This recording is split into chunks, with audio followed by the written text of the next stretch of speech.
اعوذ باللہ من الشیطان الرجیم بسم اللہ الرحمن الرحیم رب اشرح لی صدری ویسر لی امری واحلل عقدۃ من لسانی یفقهوا قولی رب زدنی علما رب زدنی علما رب زدنی علما۔ اللہ تعالیٰ کی توفیق سے ہم 10 لیکچرز یعنی ہاف جو ہے وہ کور کر چکے ہیں، لیول 2 بھی، اور آج 11واں لیکچر ہے۔ ایکٹیو ہو کے بیٹھیے گا، اس کو ہم انشاءاللہ ڈیٹیل سے دیکھ لیتے ہیں۔ 11ویں لیکچر میں پڑھنے سے پہلے ہمیں پتہ ہونا چاہیے کہ ہم نے لیول 2 میں 5 پیجز پڑھنے ہیں، اور اس کے مین ٹاپکس یہ ہیں، اور اگر اعادہ کرتے ہیں کہ ہم کیا کیا پڑھ چکے ہیں تو پہلے پیج کے اوپر ہم نے 4 اہم ٹاپکس پڑھے، دوسرے پیج کے اوپر 4 اہم پڑھے، ٹھیک ہے۔ پہلے پیج کے اوپر اللہ تعالیٰ کی تعریف، ہدایت کی دعا، متقیوں کے لیے ہدایت، متقیوں کی صفات، یہ پہلا پیج تھا۔ کافرین کو ہدایت نہیں، منافقین کو ہدایت نہیں، فسادی اور بے وقوف اور دو رخ، یہ دوسرا پیج تھا۔ اور تیسرا پیج یہ ہے کہ آگ کی مثال، بارش کی مثال، قرآن کی دعوت، قرآن کا چیلنج۔ آپ کو پتہ ہے کہ ہم آگ کی مثال اور بارش کی مثال یہ 2 مثالیں پڑھ چکے ہیں۔ آج ہم نے قرآن کی دعوت والی مثال پڑھنی ہے، اور اگر اس کو ہم اپنی ٹی پی آئی میتھڈ سے ظاہر کرنا چاہتے ہیں تو اپنی سب سے بڑی انگلی کے اوپر اس طریقے سے ہم 4 پورشن میں ڈیوائڈ کرتے ہیں۔ قرآن کی دعوت کیا ہے جی؟ اب تک کی آیتوں میں اللہ تعالیٰ نے 3 قسم کے لوگوں کا ذکر فرمایا، جو یا تو قرآن سے ہدایت حاصل کرنے والے تھے یا پھر ہدایت حاصل کرنے والے نہیں تھے۔ اب ہدایت کی تفصیل بیان کی جا رہی ہے کہ قرآن کی دعوت کیا ہے۔ قرآن کی دعوت ان 2 آیات کے اندر ہم نے پڑھنی ہے، 21 اور 22 کے اندر۔ اس کے اہم نکات کیا ہیں؟ اہم نکات پہلے دیکھ لیں کہ تمام لوگوں کو دعوت، کیونکہ قرآن تمام لوگوں کے لیے ہے۔ اللہ کی عبادت کرو تاکہ تقوی حاصل ہو، اور بچو دنیا اور آخرت کے نقصان سے۔ ایمان میں زیادتی کے لیے کائنات میں غور و فکر، شرک مت کرو کیونکہ رزق اللہ کی طرف سے ہے۔ تو یہ اہم نکات ہیں آج کے سبق ہیں جو آج آپ نے پڑھنے ہیں۔ اس کو آپ ذہن نشین کر لیجئے گا، ٹھیک ہے۔ صرف 1 منٹ رکیے گا، میں لیپ ٹاپ چارجنگ پہ لگا لوں ساتھ میں۔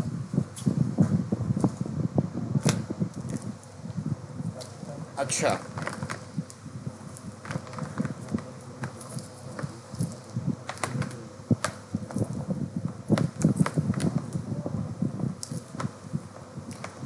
یہ جو آج کے اہم نکات ہیں اس کی تلاوت کون کرے گا؟ اس 2 آیات کی تلاوت کون کرے گا؟ ہینڈ ریز کیجئے گا، اتنی دیر تلاوت کروا لیتے ہیں آپ سے جی۔ تلاوت کرنا کون پسند کرے گا جی؟ ماشاءاللہ سے ہما ندیم کہہ رہی ہے میں تلاوت کروں گی۔ جی ہما ندیم کریں ذرا تلاوت۔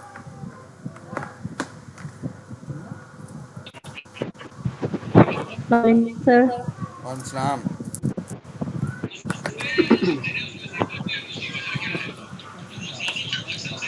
يا أيها الناس اعبدوا ربكم الذي خلقكم والذين من قبلكم لعلكم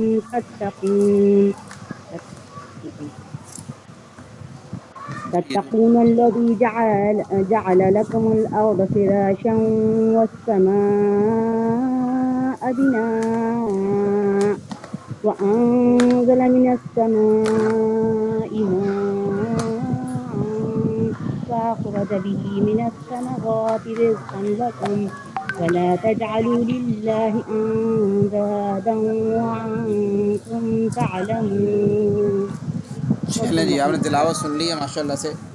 اب ذرا ہم آگے چلتے ہیں، اس کا لفظی ترجمہ دیکھ لیتے ہیں۔ یا ایھا الناس، اے لوگو، اعبدوا ربکم، عبادت کرو اپنے رب کی، الذی، جس نے خلقکم، پیدا کیا تم کو، والذین من قبلکم، اور ان لوگوں کو بھی جو تم سے پہلے تھے، لعلکم تتقون، تاکہ تم پرہیزگار بن جاؤ، تقوی والے بن جاؤ، ٹھیک ہے۔ قرآن ساری انسانیت کے لیے ہے، اس لیے اللہ تعالیٰ نے یہ نہیں کہا کہ اے عرب، اے ایشیا والو، ٹھیک ہے، اے یورپ والو، اے فلاں والو، کسی کا اسپیسیفک جگہ کا نام بھی نہیں لیا کہ اے شام والو۔ تو اللہ تعالیٰ نے جنرلی بات کی، یعنی سارے لوگ مخاطب ہیں، اور فرمایا کہ بھائی یہ سارے لوگ جو کافر ہیں، منافق ہیں، مسلمان ہیں، کسی بھی طبقے گروہ سے تعلق رکھتے ہیں، ریلیجن سے تعلق رکھتے ہیں، سب لوگ مخاطب ہیں قرآن کریم کے۔ یا ایھا الناس اعبدوا ربکم الذی خلقکم والذین من قبلکم لعلکم تتقون۔ تخلیق کا مقصد بھی اللہ تعالیٰ نے بتایا کہ صرف ایک اللہ کی عبادت یعنی محبت اور خلوص کے ساتھ سچے بندے اور غلام کی طرح اللہ تعالیٰ کی اطاعت کرنا۔ کیوں؟ اس لیے کہ اسی نے ہم سب کو بہترین انداز میں پیدا کیا، ہمارا وجود ہی اس کے ہونے کا ثبوت ہے۔ بند کر دو۔ انسان کسی چیز کو سدھار سکتا ہے، بدل سکتا ہے، کسی چیز سے کسی اور چیز کو بنا سکتا ہے، ڈیزائن کر سکتا ہے، چیزوں کو ملا سکتا ہے، الگ الگ کر سکتا ہے۔ یعنی یہ کہ اللہ تعالیٰ کے دیے ہوئے دماغ کو اور اس کی جانب سے عطا کی گئی چیزوں کو استعمال کرتے ہوئے وہ ڈھیر سارے کام کر سکتا ہے، لیکن انسان کوئی چیز پیدا نہیں کر سکتا۔ یہ چیز ذہن میں رکھیں۔ یہ جو ڈیفینیشن ہے نا، یہ اللہ تعالیٰ کی ڈیفینیشن ہے کہ اللہ تعالیٰ جو ہے وہ چیزوں کو جو بناتا ہے وہ پہلے بالکل ان کا وجود تک نہیں ہوتا۔ جب ہم نے رب کی ڈیفینیشن پڑھی تھی اس میں یہ چیز پڑھی تھی، لیکن انسان کیا کرتا ہے، اللہ تعالیٰ کی چیزوں کو ہی یوٹیلائز کر کے ماڈیفائی کر لیتا ہے، اپنے حساب سے ڈھال لیتا ہے۔ یہ چیز ہے فرق۔ تخلیق کا مقصد صرف ایک اللہ کی عبادت، جو پہلے پڑھ چکے ہیں۔ اس کے بعد کیا ہے جی؟ عبادت کا نتیجہ۔ عبادت کا نتیجہ کیا ہونا چاہیے جی؟ لعلکم تتقون، تاکہ تم پرہیزگار بن جاؤ اور بچو گمراہی سے، اللہ کی ناراضگی سے، دنیا و آخرت کے نقصان سے۔ یہ چیز بتائی گئی ہے کہ بھائی یہ عبادت کا نتیجہ ہے۔ ایک تو ہے نا مقصد ہے، مقصد کیا ہے دنیا میں آنے کا، دوسرا یہ ہے کہ مقصد ہے اللہ کی آپ کا، عبادت کرنا مقصد ہے۔ ہاں دوسرا یہ ہے کہ مقصد جو آپ ادا کر رہے ہیں، عبادت کر رہے ہیں، تو اس کے نتیجے میں آپ کے اندر کیا پیدا ہونا چاہیے؟ لعلکم تتقون، تاکہ آپ پرہیزگار بن جائیں، گناہوں سے بچ جائیں، ایک اچھا معاشرے کا قیام ہو، ایک دوسرے کی ایڈ ہو، معاونت ہو۔ جتنا خلوص کے ساتھ ہم اللہ کی عبادت کریں گے، اللہ تعالیٰ اتنا ہی زیادہ تقویٰ ہم کو عطا کرے گا۔ عبداللہ ابن عمر رضی اللہ عنہما کہتے ہیں کہ رسول اللہ صلی اللہ علیہ وسلم نے فرمایا کہ رحمان کی عبادت کرو، کھانا کھلاؤ، سلام کو عام کرو اور اسے پھیلاؤ، جنت میں سلامتی کے ساتھ داخل ہو جاؤ گے۔ اور نبی کریم صلی اللہ علیہ وسلم نے جب مدینہ میں آئے تو مدینہ میں آنے کے بعد اللہ کے رسول صلی اللہ علیہ وسلم نے پہلے جملے بھی یہی کہے، افشوا السلام بینکم، اطعموا الطعام، وصلوا الارحام، ٹھیک ہے، وصلوا باللیل والناس نیام تدخلوا الجنت سلام۔ قرآن کی دعوت کیا ہے؟ قرآن کی دعوت الذی جعل لکم الارض فراشا، قرآن یہ بتاتا ہے کہ دیکھو اللہ تعالیٰ وہ ذات ہے جس نے تمہارے لیے زمین کو فرش بنا دیے، والسماء، اور آسمان کو بناءً چھت بنا دیا، وانزل من السماء، اور نازل کیا آسمان سے، ماءً پانی، فاخرج به من الثمرات، پس نکالا اس سے پھلوں کو، رزقا لکم، رزق ہے تمہارے لیے، فلا تجعلوا للہ اندادا وانتم تعلمون، پس نہ ٹھہراؤ اللہ کے لیے کوئی شریک، انداد شریک، وانتم تعلمون، جب کہ تم جانتے ہو۔ دیکھیں، آپ نے کبھی غور و فکر کیا کہ اپنے نیچے بچھی ہوئی زمین کو اور اوپر پھیلے ہوئے آسمان کو دیکھتے ہوئے کہ کیسے اللہ تعالیٰ نے اسے تخلیق کیا ہے؟ یہ دیکھیں، اگر زمین نوکیلی ہوتی تو آپ کیسے رہتے؟ جس طریقے سے کچھ پہاڑ ایسے ہیں نوکیلے، اس میں سرفس نہیں ہے سیدھی، تو رہنا بہت مشکل ہوتا، محال ہوتا۔ تو اللہ تعالیٰ نے کس طریقے سے زمین کو جو ہے نا وہ بالکل فرش کی طرح بنایا ہوا، فرش کی طرح۔ اور اگر محفوظ چھت نہ ہوتی اوپر تو پھر بھی ہمارے لیے بہت پرابلمز ہوتے۔ آپ دیکھیں کہ الٹرا وائلٹ کی یہاں پہ 3 اقسام کی گئی، ultra violet A, ultra violet B, ultra violet C, یعنی جو اوپر سے آتی ہے نا، یہ سورج سے کچھ نقصان دہ، جتنی ریڈش ہے اتنی نقصان دہ ہے۔ تو زیادہ نقصان دہ جو ہوتی ہے وہ اللہ تعالیٰ اوپر اسٹریٹوسفیرک اوزون جو ہے، اوزون لیئر، اس کے ذریعے اللہ تعالیٰ زمین میں آنے سے روک دیتے ہیں، گویا ہمارے لیے محفوظ قسم کی چھت ہے۔ الٹرا وائلٹ بی اور اے جو ہے وہ اس میں ہمارے لیے بہت سی مفید بھی ہیں، اور کوئی خطرناک بھی ہوں تو وہ بھی نیچے جو سرفس لیول اوزون ہوتی ہے جس کو ہم اسموک کہتے ہیں، اس کے ذریعے اللہ تعالیٰ جو ہے وہ اس کو یا تو ڈائلیوٹ کر دیتے ہیں، یہاں پہ جو ہے نا بالکل ختم کر دیتے ہیں۔ تو اللہ تعالیٰ نے لیئرز بنائی ہوئی ہیں زمین کے اوپر بطور خاص، جو بہت سی چیزوں کو روکتی ہیں۔ تو یہ آپ غور کریں تو اللہ تعالیٰ کی آپ کو تخلیق کی سمجھ آئے کہ کس طریقے سے اس نے ہمارے لیے زمین کا جو چھت ہے، زمین کی جو چھت ہے اس کو محفوظ بنایا۔ پھر آپ دیکھیں اللہ تعالیٰ نے پانی برسانے کا کیا ہی حیرت انگیز انتظام کیا ہے کہ سمندر سے بھاپ پیدا ہوتی ہے، پھر وہ بھاپ بادل کی شکل اختیار کرتی ہے، پھر بادل جو ہے وہ جس جگہ پہ برسانے کی ضرورت ہوتی ہے وہاں جاتے ہیں۔ مثال کے طور پہ آپ غور کر لیں، ہم آلموسٹ سارے پاکستان سے ہی ہیں، تو پاکستان میں اب ایک بڑا سرکل جو ہے کراچی سے سٹارٹ ہوتا ہے سمندر سے، اور سمندر سے پانی اللہ تعالیٰ بھاپ بناتا ہے سورج کی روشنی کے ذریعے، اور وہاں سے بادل جو ہیں وہ اٹھتے ہیں، اور پھر پورے سمجھو کہ وہاں سے چلتے چلتے پنجاب کو کور کیا، پنجاب کو کور کرنے کے بعد کے پی کے پہنچے، کے پی کے کی پہاڑیوں پہ برسے، وہاں پہ برف باری کے طور پہ گلیشیئرز بنے، گلیشیئرز کے ذریعے اللہ تعالیٰ نے وہاں پہ جو ہے نا وہ پورا سال دریا بہے ہوئے ہیں، اور وہ دریاؤں کے ذریعے آپ کا کے پی کے سے لے کے کراچی تک بات سمجھتے ہیں، آپ کا یہ سارا نہری سسٹم، آپ کا یہ جو ہے نا وہ دریائی سسٹم جو ہے نا وہ بنا ہوا ہے، جس کے ذریعے پوری زمین سیراب ہو رہی ہے۔ اگر ایک ہی جگہ پہ پرلی سائڈ پہ پانی کھڑا رہتا تو بس پھر یہ چیز بڑی امپورٹنٹ ہے سمجھنے کے لحاظ سے بھی، ٹھیک ہے جی، کہ اللہ تعالیٰ نے کس طریقے سے انتظام کیا ہوا چیزوں کو بنایا ہوا ہے، اس پہ انسان غور کرے تو بہت سی چیزیں سیکھ لیتا ہے، ٹھیک ہے۔ آگے چلتے ہیں، شرح اس آیات مبارکہ کی دیکھ لیتے ہیں۔ یا ایھا الناس اعبدوا ربکم الذی خلقکم والذین من قبلکم لعلکم تتقون۔ دیکھو پھلوں کو دیکھیں جو خاص طور پر ہمارے لیے اللہ تعالیٰ نے بنائے، اگر آم، جام، موز، سیب، سنترے، رائی کے دانے جیسے ہوتے ہیں تو ہم کیا کرتے ہیں، یعنی اگر آم جو ہے یہ چھوٹے بالکل رائی کے دانے جیسے ہوتے ہیں، یہ سیب رائی کے دانے کے برابر ہوتے ہیں، بھائی ہم اس کو کیسے یوز کرتے، یوٹیلائز کرتے۔ ایک تصور ہے کہ آپ دیکھیں اللہ تعالیٰ نے ہر چیز کو بڑا پرفیکٹ قسم کا بنایا ہوا ہے، تو تصور احساس پیدا کریں، ہم جب بھی ایسی آیات پڑھیں تو اللہ کے لیے شکر اور محبت کے احساس پڑھیں، سنیں تو دل میں شکر اور محبت کا احساس بیدار کریں۔ جب صرف اللہ نے سب کچھ محبت کے ساتھ ہمارا خوب خیال رکھ کر بنایا ہے تو ہمیں اللہ کے علاوہ کسی اور کی عبادت ہرگز نہیں کرنی چاہیے۔ یہ سب خود بخود نہیں ہوا، بلکہ کوئی تو ہے جس نے یہ تمام انتظامات کیے ہیں، کوئی تو ہے جو آسمان و زمین کا مالک ہے، کیونکہ زمین، آسمان، موسم، بارش، پھل وغیرہ سب کے درمیان بہترین اگر کوئی ربط اور تعلق قائم کیا ہوا ہے تو کس نے کیا ہوا ہے؟ اللہ تعالیٰ نے۔ کس کے لیے؟ انسان کے لیے۔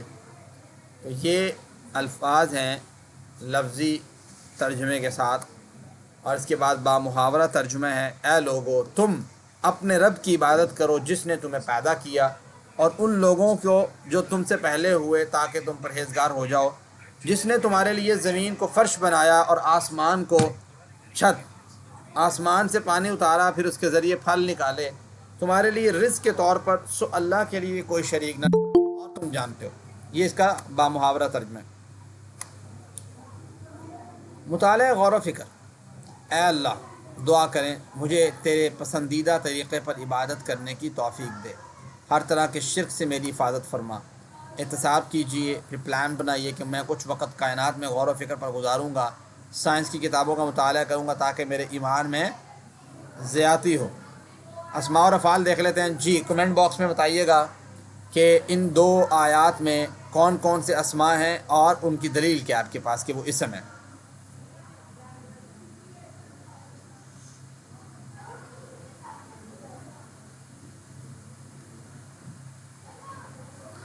روزینہ نے لکھا ہوا ہے الناس، اچھا اس نے پہلے تیاری کر کے بیٹھی ہوئی تھی، الناس الذی الارض السماء الف لام ہے، اس وجہ سے بالکل زبردست۔ گیمنگ کٹس کہہ رہی ہے ناس، روزینہ اقبال کہہ رہی ہے خالقہ۔ خالقہ بھائی اسم تو نہیں ہے، ہیں؟ خالقہ اسم ہے؟ کون سا خالقہ ہے یہاں پہ؟ ہاں تو خالقہ اسم تھوڑا ہے، خالقہ تو فعل ہے، اور الارض بالکل اسم ہے، رب بالکل اسم ہے، الناس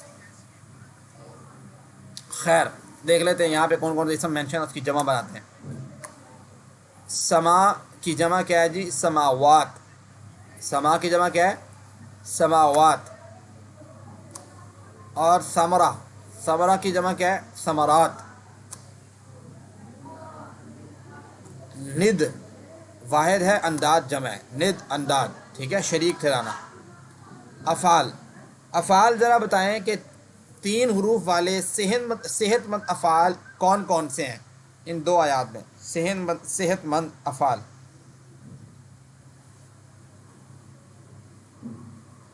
جعل، خلق، روزینہ صحت مند ہے، بالکل صحت مند ہے جی دونوں۔ اور جعل سے پہلے بھی کوئی ہے؟ آبادہ، زبردست، گیمنگ کڈس کہہ رہی ہیں آبادہ۔ خیر چلیں، آبادہ ہو گیا، اس کو ٹی پی آئی میتھڈ سے کون پڑھے گا؟ ہینڈ ریز کیجئے گا۔ آبادہ سے 6 چابیاں، آبادہ سے 6 کیز، جو کون پڑھے گا بھی آبادہ سے؟ جلدی سے بتائیں۔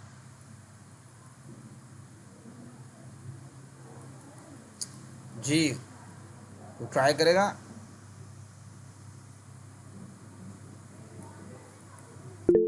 جی ہما ندیم۔ سر عبدہ، جی یعبدو، صحیح ہے، عبد، زبردست، عابد، جی معبود، عبد۔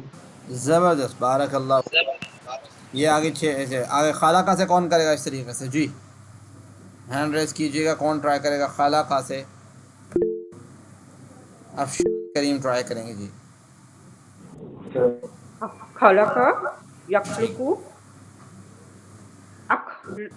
اخلق خالقہ یخلق، اخلق ناصرہ ینصرو، ناصرہ ینصرو کے وزن پہ اگر آ رہا ہے تو انصر آئے گا نا، اخلق۔ اخلق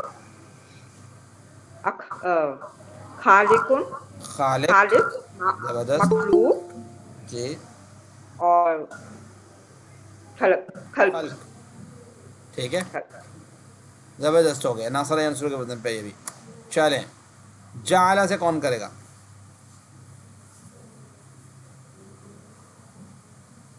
جعل سے کریں گی ہیرا عمران۔ السلام علیکم سر۔ جی وعلیکم السلام۔ جعل یجعل، اجعل، جاعل، مجعول، جعل۔ زبردست، ماشاء اللہ، بارک اللہ۔ یہ فاتحہ یفتح کے وزن پہ، ٹھیک ہے، افتح، فاتح، مفتوح اور فتح۔ جی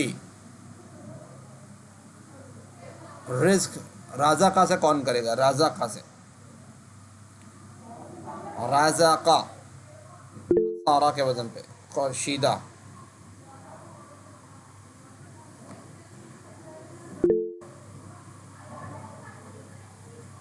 جی ریڈیو پاکستان کے دلی کے ساتھی ہے۔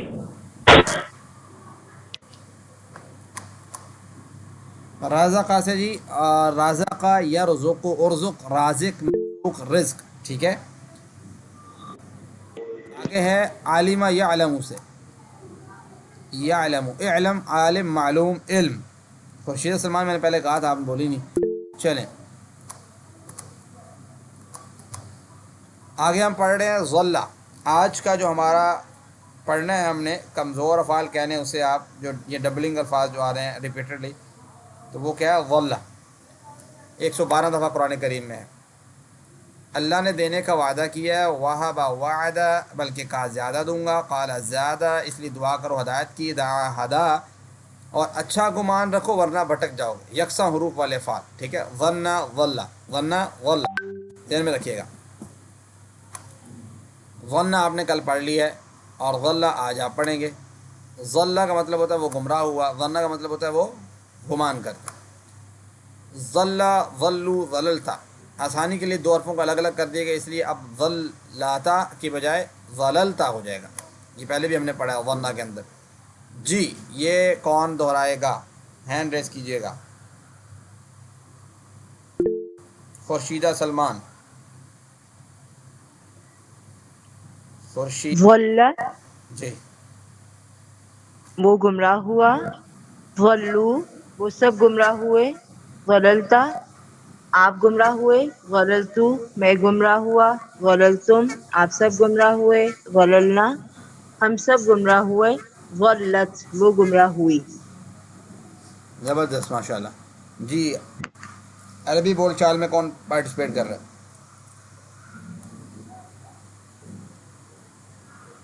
ہما ندیم کوشچن کریں گی، افشان کریم آپ سے کریں گے۔ هل ضل، کیا وہ گمراہ ہوا؟ ما ضل، نہیں وہ گمراہ نہیں ہوا۔ هل ضلوا، کیا وہ سب گمراہ ہوئے؟ ما ضلوا، نہیں وہ سب گمراہ نہیں ہوئے۔ هل ضللت، کیا آپ گمراہ ہوئے؟ ما ضللت، نہیں میں گمراہ نہیں ہوں۔ هل ضللتم، کیا آپ سب گمراہ ہوئے؟ ما ضللنا، نہیں ہم سب گمراہ نہیں۔ جی ضلع کس وزن پہ ہے چیک کرنا پڑے گا کہ سمع یسمع پہ ہے، ضرب یضرب پہ ہے، نصر ینصر پہ ہے، یا فتح یفتح پہ ہے۔ یہاں تو ضلع یضلو ہوگا، فتح یفتح پہ ہو تو، نصر ینصر پہ ہوگا تو ضلع یذلو ہوگا، ضرب یضرب پہ ہوگا ضلع یذلو ہوگا۔ تو عربی والے یذلو استعمال کرتے ہیں ضرب یضرب کے وزن پہ، ٹھیک ہے، تو اس لیے ہم اس پہ۔ جی پھر مضارع کون پڑھے گا؟ خورشیدہ سلمان، افشان کریم آپ پڑھیں۔ یضل، یہ پڑھیں چلیں۔ وہ گمراہ ہوتا ہے۔ یضلون، وہ سب گمراہ ہوتے ہیں۔ تضل، آپ گمراہ ہوتے ہیں۔ اضل، میں گمراہ ہوتا ہوں۔ تضلون، آپ سب گمراہ ہوتے ہیں۔ نضل، ہم سب گمراہ ہوتے ہیں۔ تضل، وہ گمراہ ہوتی ہے۔ جی اسی طریقے سے فعل مضارع کا ہوگا، هل یضل تو لا یضل، هل یضلون لا یضلون، هل تضل لا اضل، هل تضلون لا نضل، فعل مضارع کا۔ تو هل یضل، سبیل رستے کو کہتے ہیں نا، سبیل رستہ، هل یضل عن سبیل اللہ۔ جی کون کرے گا ٹرانسلیشن؟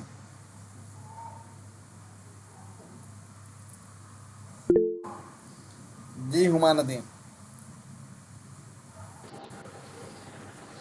کیا وہ گمراہ ہوتے ہیں اللہ کے راستے میں؟ اللہ کے راستے سے، پر سے عن کا مطلب سے یا کے ان بارے سے، میں۔ ٹھیک لا یضل عن سبیل سر، میں اللہ، بھی ہو سکتا ہے نا اللہ کے راستے میں؟ نہیں میں نہیں ہوگا۔ اچھا، سے ہی ہوگا۔ ان کا مطلب یا تو سے ہوتا ہے یا کے بارے میں ہوتا ہے۔ اچھا ٹھیک ہے، صحیح، ٹھیک ہے سر۔ لا یضل عن سبیل اللہ، نہیں وہ اللہ کے راستے سے گمراہ نہیں ہوا۔ هل یضلون عن سبیل اللہ، کیا وہ اللہ کے راستے سے گمراہ ہوتا ہے؟ وہ سب گمراہ ہوتے ہیں یا ہوں گے۔ لا یضلون عن سبیل اللہ، نہیں وہ اللہ کے راستے سے نہ گمراہ ہوتا ہے، نہ ہوتے ہیں نہ ہوں گے، ٹھیک ہے۔ جی هل تضل سے کون پریکٹس کرے گا؟ هل تضل عن سبیل اللہ۔ جی ہما ندیم آپ کوشچن کریں گی، ہیرا عمران آپ کو آنسر۔ حل تضل عن سبیل اللہ، کیا وہ آپ گمراہ ہوتے ہیں اللہ کے راستے سے؟ لا یضلون عن سبیل اضل اللہ، اضل اضل، اضل عن سبیل اللہ، نہیں میں گمراہ ہوتا اللہ کے راستے سے۔ حل تضلون عن سبیل اللہ، کیا آپ سب گمراہ ہوتے ہیں اللہ کے راستے سے؟ لا نضل عن سبیل اللہ، نہیں ہم سب گمراہ ہوتے اللہ کے راستے سے۔ بارک اللہ۔ فعل امر دیکھ لیتے ہیں، پہلے یا ختم ہوگا، اینڈ سے ساکن ہوگا، اینڈ سے جب ساکن ہوا تو کیا بچ گیا؟ ظل، کیا بچ گیا؟ ظل بچ گیا۔ عربی زبان میں ڈبل ساکن نہیں رہتا، ٹھیک ہے، تو اب کیا ہوگا؟ ظل آ جائے گا۔ عربی زبان میں ڈبل ساکن نہیں ہوتا، بات دیر میں رکھیں، ٹھیک ہے۔ اینڈ سے ساکن اس لیے میں کہہ رہا ہوں کہ ایک لام پہلے ساکن تھا، ایک لام کے اوپر کیا تھی؟ یظل، پیش تھی، وہ جو جس کے اوپر پیش تھی وہ بھی وہ ساکن ہوا، دونوں ساکن ہو گئے۔ جب دونوں ساکن ہو گئے تو پھر کیا ہوا؟ دو ساکن اکٹھے ہوں تو پھر زبر لگانی پڑے گی آپ کو، پھر آپ نے ظل زبر لگا دی۔ جی فعل امر اس کا کیا بنے گا؟ ظل ظلو لا تظل لا تظلو، ٹھیک ہے۔ اور فعل اس کا اسم فاعل بنے گا اضال، اسم مفعول اس کا نہیں ہوتا، ٹھیک ہے۔ ضلالہ، گمراہی۔ تو یہ اس کی پورا جناب لکھا ہوا ہے، اور یہ اس کی 5 T's ہیں 6 کی بجائے۔ تم میں سے بہترین وہ ہے جو قرآن سیکھے اور سکھائے۔ اللہ رب العزت نے جب اس مبارک سلسلے میں ہمیں شامل ہونے کی توفیق دی تو اس انتخاب پر اللہ کا شکر ادا کیجیے اور دعا کیجیے کہ اللہ اسے ہمیشہ جاری رکھنے کی توفیق دے۔ سبحانک اللہم و بحمدک، نشہد ان لا الہ الا انت، نستغفرک و نتوب الیک۔ السلام علیکم ورحمۃ اللہ وبرکاتہ. کسی کو کوئی کوشچن ہے تو آپ لوگ پوچھ سکتے ہیں.